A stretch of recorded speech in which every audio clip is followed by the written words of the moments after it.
गुरुर्ब्रह्मा गुरुर्विष्णू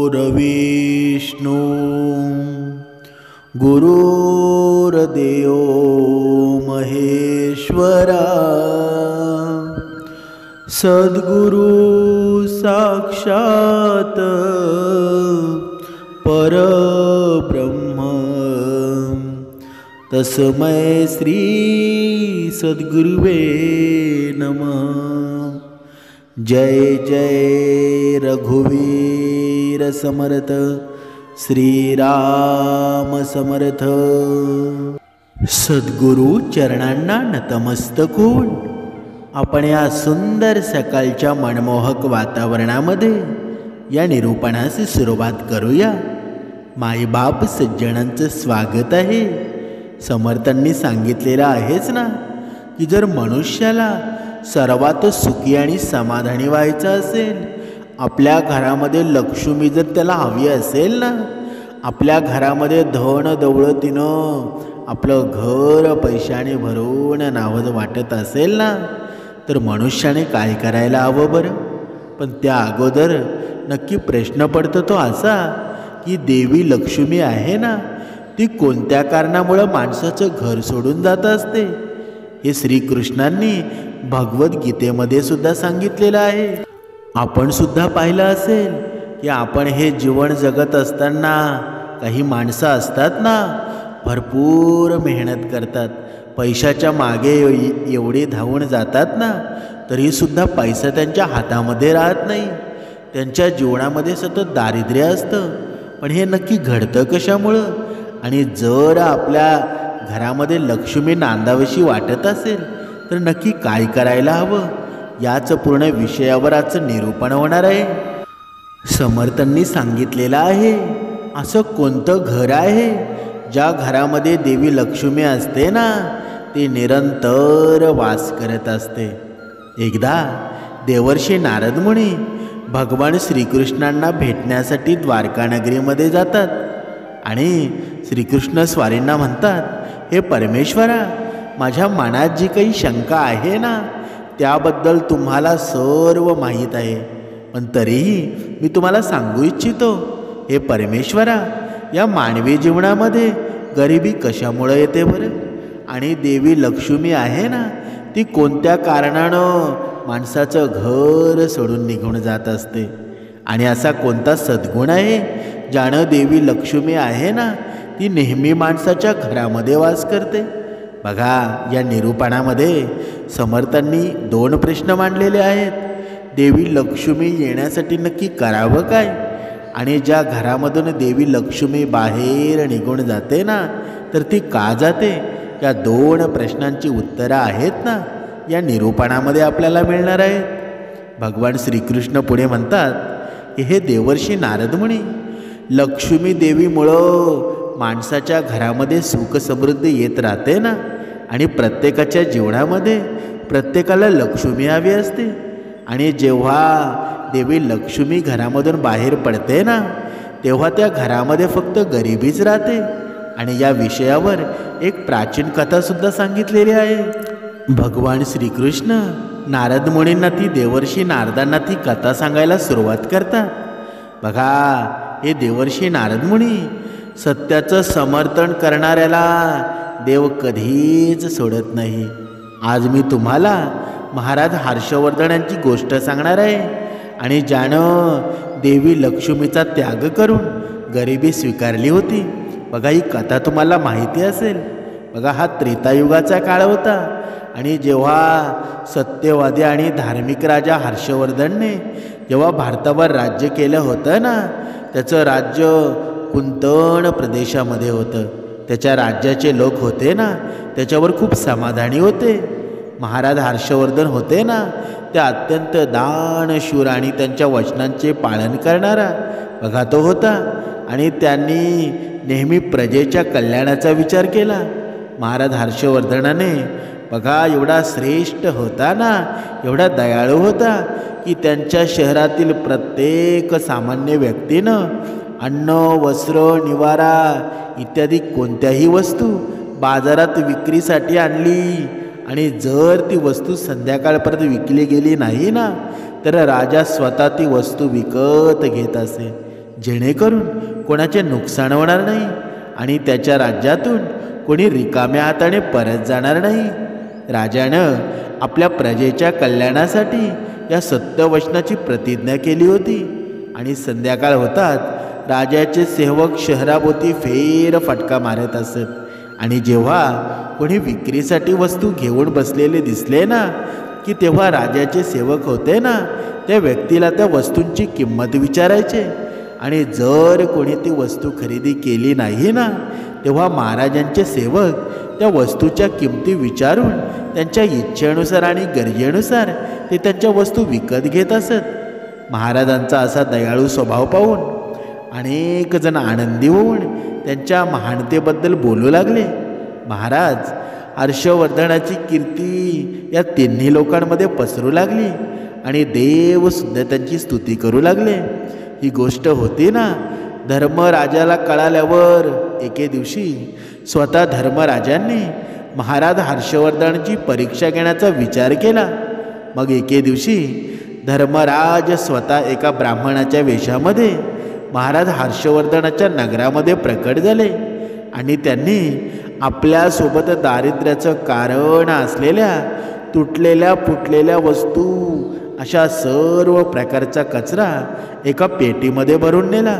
म्हणजेच त्यांनी आपलं दारिद्र्य एका पेटीमध्ये भरलं आणि ती पेटी घेऊन तो ब्राह्मण सत्यवादी महाराज हर्षवर्धनाच्या नगरीमध्ये पोचला. त्याची परीक्षा घेण्यासाठी पोचला होता आणि कचऱ्याने भरलेली ती पेटी बघा तो विकण्यासाठीच आला होता ना. धर्मराज त्या नगराच्या बाजारात बसला, पण कचरा कोणता माणूस विकत मात्र घेईना. धर्मराज ब्राह्मणाच्या रूपामध्ये दिवसभर तिथे बसला होता, पण कोणीही त्याचा कचरा विकत घेतला नाही. संध्याकाळ झाली की राजाचे सेवक होते ना, ते नेहमीप्रमाणे बाजारामध्ये फिरू लागायचे. जो काही माल विक्रीसाठी शिल्लक असेल ना, तो वाजवी रक्कम देऊन खरेदी करायचे, जेणेकरून कोणी रिकामा हाताने जाऊ नये, कोणाच्या संसारामध्ये दुःख येऊ नये. बघा तेव्हा त्या सेवकांनी पाहिलं की एक ब्राह्मण आहे, आपली पेटी घेऊन बसला आहे आणि या गावामध्ये नवीन दिसत आहे. सेवक त्याला म्हणाले, काय झालं, तुमचं सामान कोणी घेतलं नाही का? तुम्ही तुमच्या या पेटीमध्ये काय आणलं आहे बरं? महाराजांच्या आदेशानुसार आम्ही तुमची ही वस्तू आहे ना, ती खरेदी करायला आलो आहोत. बघा इथे सर्व माऊलींनी लक्षात ठेवा की आपण जे सार पाहत आहोत ना, की देवी कोणत्या घरामध्ये वास करते आणि कोणत्या घरामध्ये देवी लक्ष्मी वास करत नाही. बघा हे सार आहे ना, ते प्रत्येकाने लक्षात घेऊन निरूपण ऐकावं आणि हे बारीक मनाने निरूपण ऐकावं. तुम्ही मनाने हे निरूपण ऐकाल ना, तर तुमच्या थेट तुमच्या हे देवाऱ्यापर्यंत, या मनाच्या देवाऱ्यापर्यंत निरूपण पोचेल. बघा तेव्हा ते राजाचे शिपाई होते ना, ते बघा तिथे आले आणि ते त्याला म्हणू लागले, कृपया तुम्ही सांगा की तुमच्या पेटीमध्ये काय आहे आणि त्याची किंमत काय आहे. तेव्हा ब्राह्मण म्हणाला, हे सैनिकांनो, या पेटीमध्ये मी दारिद्र्य आणले आहे, म्हणजेच कचरा भरून आणला आहे. त्याची किंमत आहे ना 1000 सोन्याची नाणी इतकी आहे. त्या ब्राह्मणाच्या तोंडून असं विचित्र शब्द ऐकून ते सर्व सैनिक हसू लागले आणि मग ते त्या ब्राह्मणाला म्हणाले, हे ब्राह्मण, तुमचा हा डबा कचऱ्याने भरला आहे ना, तो कोण विकत घेणार? त्याची किंमत 1 पैसा देखील नाही. तेव्हा ब्राह्मण म्हणाला, हे सैनिकांनो, जर हा कचरा कोणी घेतला नाही ना, तर मी ते माझ्या घरी परत घेऊन जाईल. आणि मी तर असं ऐकलं आहे की या राज्यातील महाराज आहेत ना, इथून कोणत्याही व्यावसायिकाला रिकाम्या हाताने परत जाऊ देत नाही, त्यांचे सर्व सामान विकत घेतात. असं दिसतं की मी तुमच्या महाराजांबद्दल खोटं ऐकलं आहे. त्या ब्राह्मणाचं असं बोलणं ऐकून राजाचे सेवक म्हणाले, हे ब्राह्मण, तुम्ही बरोबर ऐकलं आहे.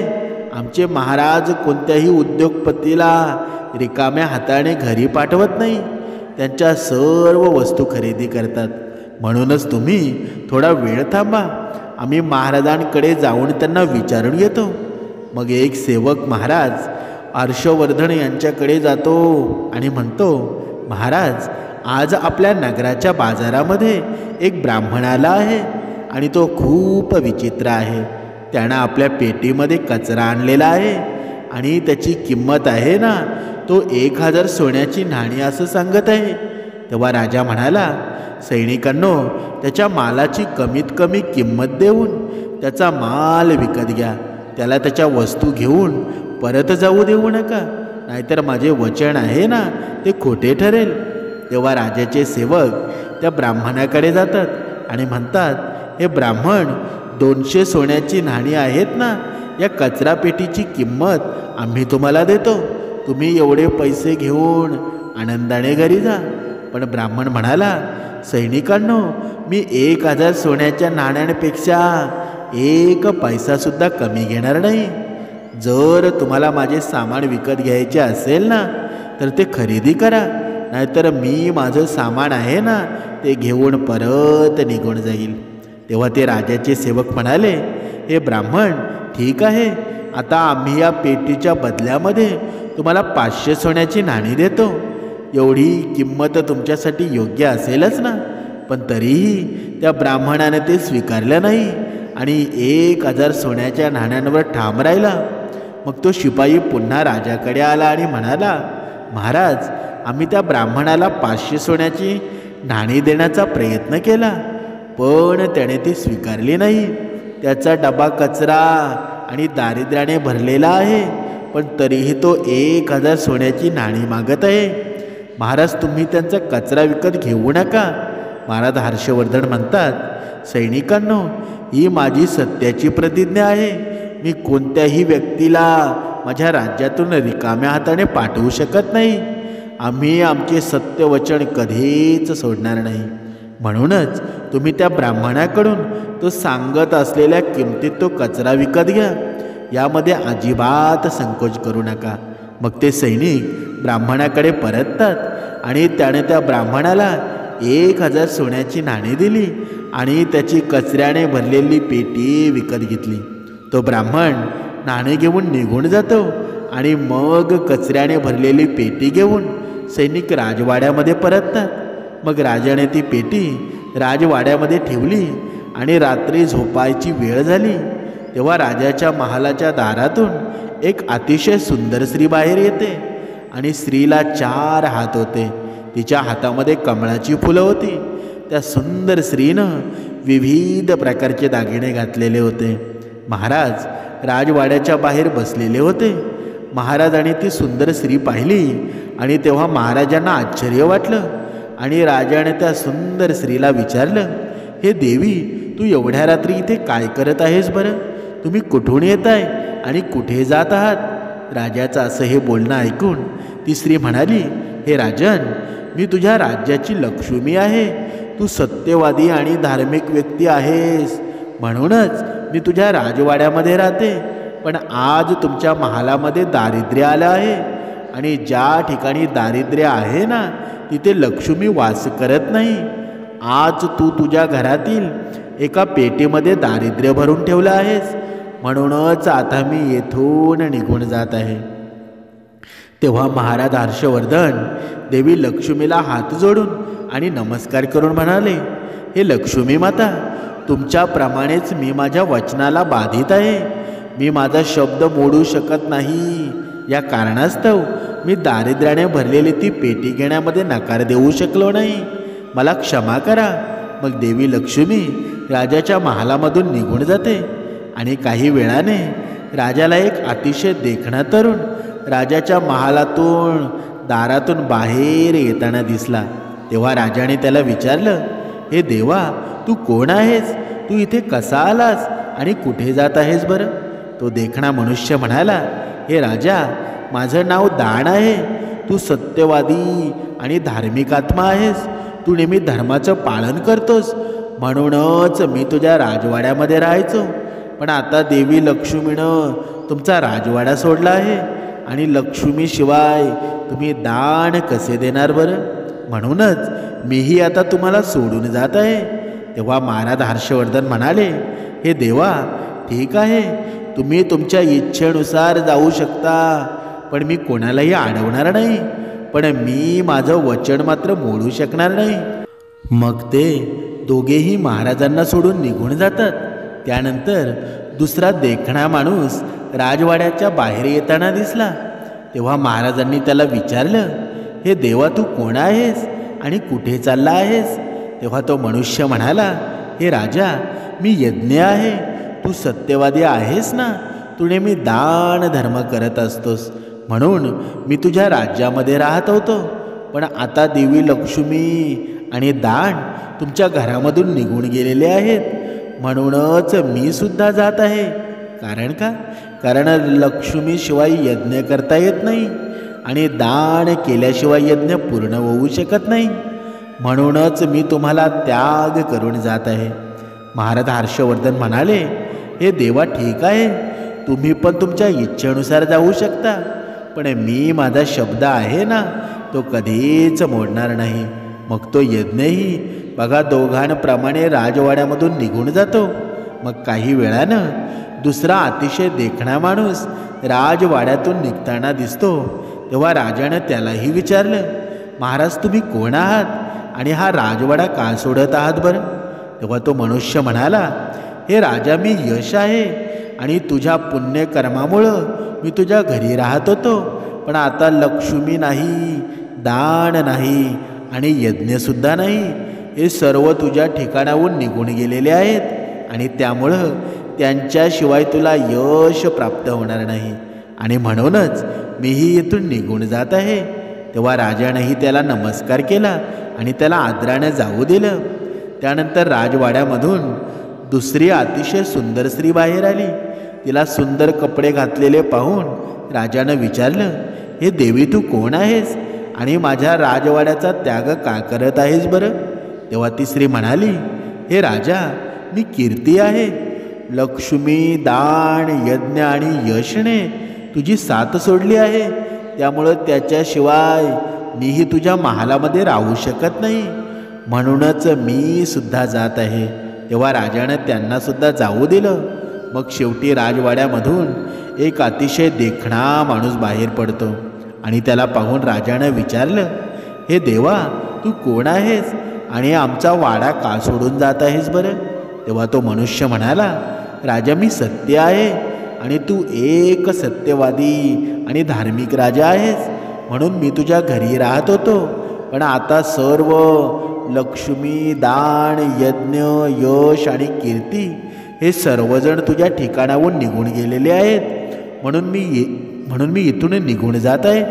तेव्हा महाराज हर्षवर्धन म्हणाले, हे सत्या, तू माझाही त्याग करत आहेस, पण मी तुला कधीच सोडलं नाही. तुला न सोडल्यामुळं सगळे मला सोडून जात आहेत. मग तू मला सोडून कसा जाऊ शकतोस बरं? बघा, माझे खरे शब्द पाळण्यासाठी मी घरात दारिद्र्य ठेवलं. मी जगाच्या कल्याणासाठी वचन दिलं होतं की माझ्या राज्यात कोणीही रिकाम्या हाताने परत जाणार नाही आणि माझ्या राज्यात जो कोणी कोणतीही वस्तू विकायला येईल ना, त्याची वस्तू कोणी विकत घेतली नाही ना, तर मी ती स्वतः विकत घेईल. म्हणूनच माझे हे सत्य वचन आहे ना, तू पूर्ण करण्यासाठी मी त्या ब्राह्मणाला 1000 सोन्याची नाणी देऊन दारिद्र्यानं भरलेली पेटी विकत घेतली. याच दारिद्र्याच्या पेटीमुळं देवी लक्ष्मी आली आणि मला म्हणाली, ती दारिद्र्य असलेल्या ठिकाणी राहत नाही. देवी लक्ष्मी निघून जातात. यज्ञ आला, दान आला, यश आला आणि कीर्ती हे सर्व मला सोडून गेले आणि मी त्या सर्वांना फक्त माझे खरे शब्द पाळण्यासाठी त्या सर्वांना इथून जाऊ दिलं आणि आता तू सुद्धा मला सोडून जात आहेस. महाराज हर्षवर्धनाचे म्हणणं ऐकून ते सत्य म्हणाले, हे राजा, जर तू हे सर्व त्याग आणि फक्त माझ्यासाठी केला आहेस तर ठीक आहे, मी तुझा महाल सोडणार नाही. तू खरोखरच खूप सद्गुण आहेस आणि खूप सत्यवान आहेस, म्हणूनच आत्तापासून मी तुझ्याच महालामध्ये राहील. आणि ते सत्य पुन्हा राजवाड्यामध्ये परतले. थोड्याच वेळामध्ये एक सुंदर स्त्री ती येताना दिसली. तिला पाहून राजानं विचारलं, हे देवी, तू प्रसिद्ध आहेस, तरीही तू मला सोडून गेली होतीस ना, मग परत का आलीस बरं? तेव्हा कीर्ती म्हणाली, हे राजा, मला क्षमा कर. मी लक्ष्मी, यज्ञ, दान आणि या यशाशिवाय जगू शकते, पण सत्याशिवाय कधीच नाही. म्हणूनच जिथे सत्य आहे ना तिथे मी नक्कीच राहील. मग राजाने कीर्तीचं स्वागत केलं आणि ती राजवाड्यामध्ये गेली. त्यानंतर परत यश तिथं परतलं. राजानं त्याला विचारलं, महाराज तुम्ही यश आहात आणि मला सोडून गेला होता, मग परत का आलास बरं? तेव्हा तो मनुष्य म्हणाला, हे राजा कितीही श्रीमंत किंवा उदारा असला तरीही त्याला सत्याशिवाय यश प्राप्त होत नाही. म्हणूनच जेथे सत्याचा वास आहे ना तेथे मी नक्कीच राहतो आणि मी सत्याशिवाय जगू शकत नाही. असे म्हणत यशने राजवाड्यामध्ये प्रवेश केला. काही क्षणांनी यज्ञही परतला. राजाने त्याला विचारलं, यज्ञ तू परत का आलास? यज्ञ म्हणाला, महाराज कोणी कितीही श्रीमंत असो आणि दानशूर असला तरीही सत्याशिवाय यज्ञ योग्य नाही. आणि हे सत्य आहे ना ते तुझ्यामध्ये वसलेलं आहे आणि म्हणूनच मीही तुझ्यासोबत राहील. असं बोलून यज्ञही राजवाड्यामध्ये परतला आणि काही क्षणांनी दानही परत आला. राजानं त्यालाही विचारलं, महाराज तुम्ही मला सोडून गेलात, बघा मग परत का आलात बरं? तेव्हा तो माणूस म्हणाला, राजा मी दान आहे. काही काळापूर्वी मी तुला सोडलं होतं, पण सत्य तुमच्यात वसलेलं आहे आणि जिथे सत्य राहतं ना तिथे मी सुद्धा राहतो. माणूस कितीही श्रीमंत असला ना तरी तो सत्याशिवाय दान करू शकत नाही. परमार्थाला सत्यापासूनच किंमत असते आणि म्हणूनच मीही परत आलो आहे. राजा म्हणाला, ठीक आहे, तुमचं सुद्धा स्वागत आहे. आणि मग दानही राजवाड्यामध्ये परत आला आणि त्यानंतर देवी लक्ष्मीसुद्धा परत आली. राजानं विचारलं, हे लक्ष्मी माता तू मला सोडून गेली होतीस? तेव्हा लक्ष्मी देवी म्हणाली, हे राजा ही तुझ्या सत्याची परीक्षा होती. कीर्ती, दान, त्याग, सत्य हे सर्व तुझ्या ठिकाणी वास करतात आणि लक्ष्मीशिवाय सर्वजण अयशस्वी होतील. म्हणूनच तुमच्या सत्य धर्माचं रक्षण करण्यासाठी मी परत आली आहे.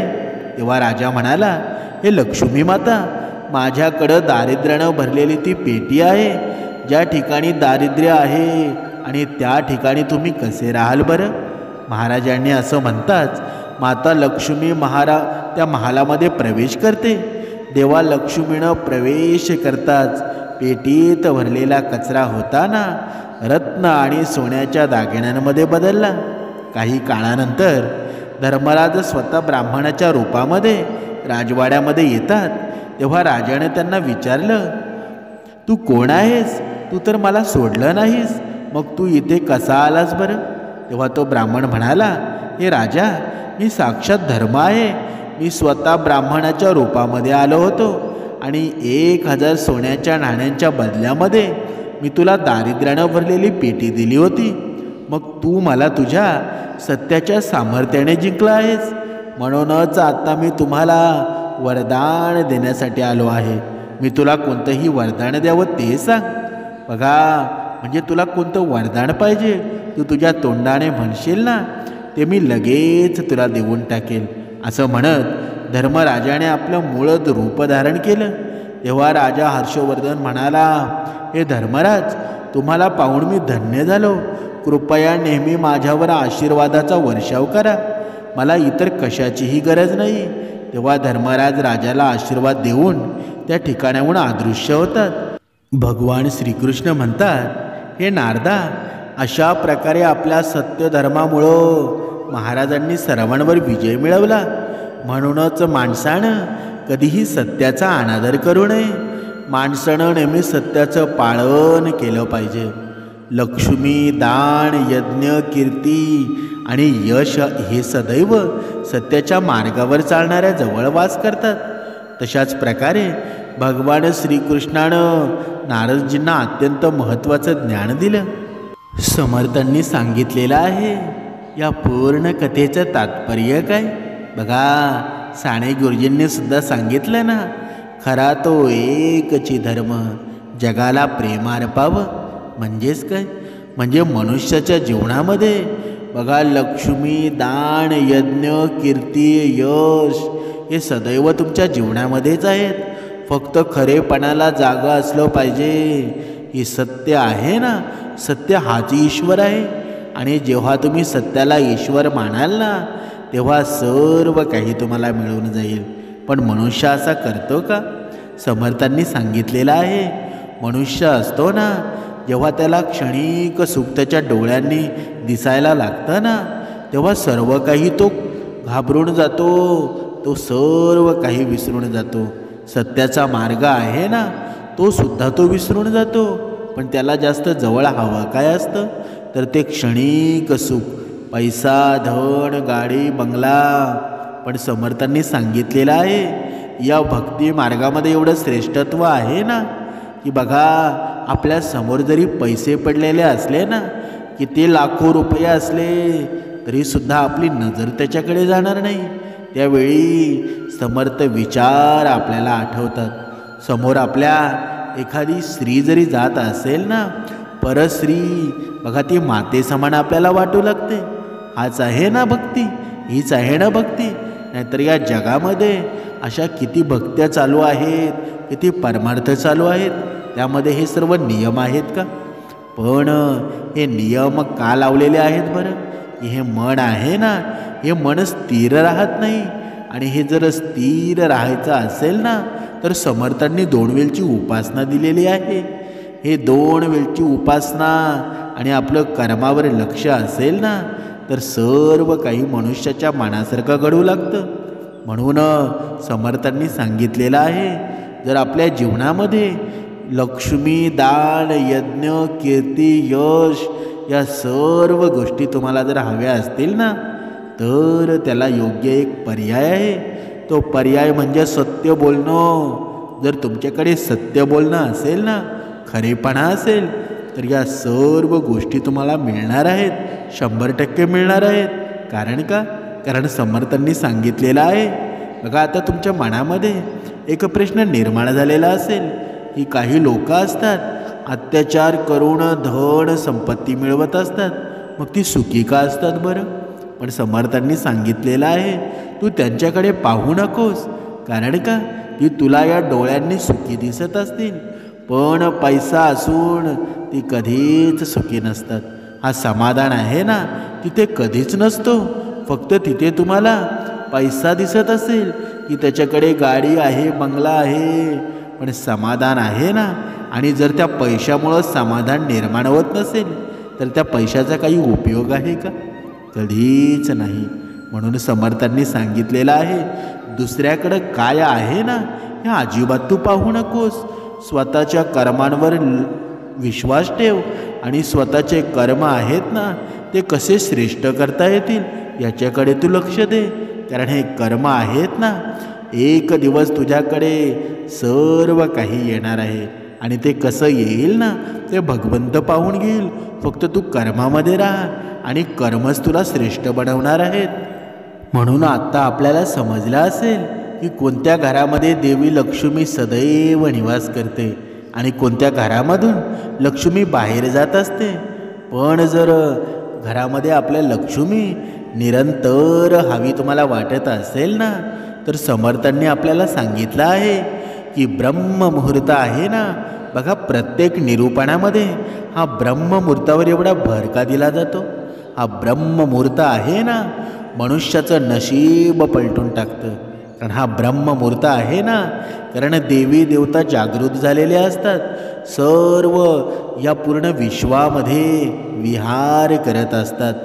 जिथे ज्या घरामधून या परमेश्वराचं नामस्मरण केलं जातं ना, त्या घरामध्ये देवी देवता नक्कीच वास करतात. आणि हा आहे ना, जेव्हा तुम्ही नामस्मरण करता, जेव्हा तुम्ही माळ जपायला सुरुवात करता ना, बघा त्या घराचं वातावरण आहे एवढं समृद्ध आणि एवढं शांतिमय होऊन जातं ना. मग अशा घरामध्ये लक्ष्मीशिवाय दुसरं कोणी राहील का? कोणीच राहणार नाही. तिथे फक्त सुखच राहील आणि समाधान राहील, कीर्ती, वैभव सर्व काही राहून जाईल. म्हणून आपल्याला वाटत असेल ना की आपलं घरसुद्धा समृद्ध व्हावं, आपल्या घरामध्ये लक्ष्मी नांदावी आणि लक्ष्मी सहित जिथे नारायण असतं ना, तिथे कधीच कसली कमी होत नाही आणि त्या संपत्तीला कधीच बघा उतरती कालासुद्धा लागत नाही. ती नेहमी उंच जात असते. म्हणून अजून वेळ गेलेली नाही. प्रत्येक मनुष्यानं, प्रत्येक माऊलीनं मनात एक निर्धार करा आणि ब्रह्ममुहूर्तावर उठायला सुरुवात करा. तुमच्या जीवनामध्ये नक्कीच बदल होईल. कारण हे समर्थ विचार आहेत ना, तुमच्या जीवनाचे मूळ आहे, तुमच्या जीवनाचे सार आहे.